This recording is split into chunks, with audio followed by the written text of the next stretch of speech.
ನಿರುದ್ಯೋಗ ಎಂಬ ರೋಗವು ದೇಶದಲ್ಲಿ ಸಾಂಕ್ರಾಮಿಕ ರೂಪ ತಾಳಿದ್ದು ಬಿಜೆಪಿ ಆಡಳಿತ ಇರುವಂತಹ ರಾಜ್ಯಗಳು ಅವುಗಳ ಕೇಂದ್ರ ಸ್ಥಾನಗಳಾಗಿವೆ ಅಂತ ವಿರೋಧ ಪಕ್ಷದ ನಾಯಕ ರಾಹುಲ್ ಗಾಂಧಿ ಟೀಕಿಸಿದ್ದಾರೆ. ಗುಜರಾತ್ನ ಭರೂಚ್ ಜಿಲ್ಲೆಯಲ್ಲಿ ಖಾಸಗಿ ಕಂಪನಿಯೊಂದರಲ್ಲಿ 40 ಖಾಲಿ ಹುದ್ದೆಗಳಿಗೆ ನಡೆದಂತಹ ಸಂದರ್ಶನಕ್ಕೆ 800ಕ್ಕೂ ಅಧಿಕ ಆಕಾಂಕ್ಷಿಗಳು ಆಗಮಿಸಿದ ಪರಿಣಾಮ ಕಾಲ್ತುಳಿದಂತಹ ಪರಿಸ್ಥಿತಿ ನಿರ್ಮಾಣವಾಗಿತ್ತು.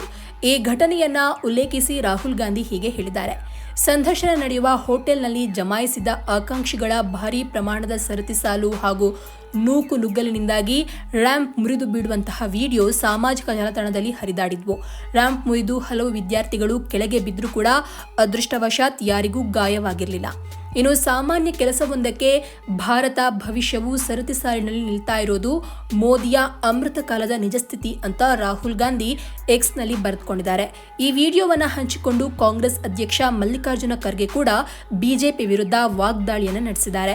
ಇನ್ನು ಕಳೆದ 22 ವರ್ಷದಲ್ಲಿ ಗುಜರಾತ್ನಲ್ಲಿ ಬಿಜೆಪಿ ಮಾಡಿದ ಮೋಸದ ಮಾದರಿಗೆ ಸಾಕ್ಷ್ಯ ಇದು. ಕಳೆದ 10 ವರ್ಷದಲ್ಲಿ ಮೋದಿ ಸರ್ಕಾರವು ಯುವಕರ ಉದ್ಯೋಗವನ್ನ ಕಿತ್ತುಕೊಂಡು ಅವರ ಭವಿಷ್ಯವನ್ನ ಹಾಳು ಮಾಡಿರೋದಕ್ಕೂ ಈ ವಿಡಿಯೋ ಸಾಕ್ಷಿ ಅಂತ ಬರೆದುಕೊಂಡಿದ್ದಾರೆ.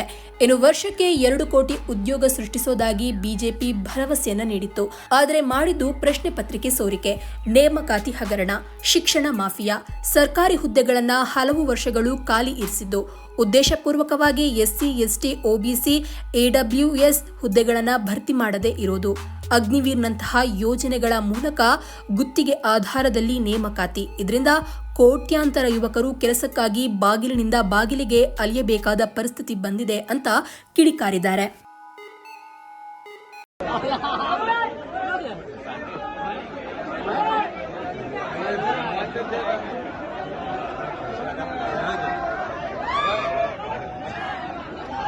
મોટું મોટું નથી આવ્યું ને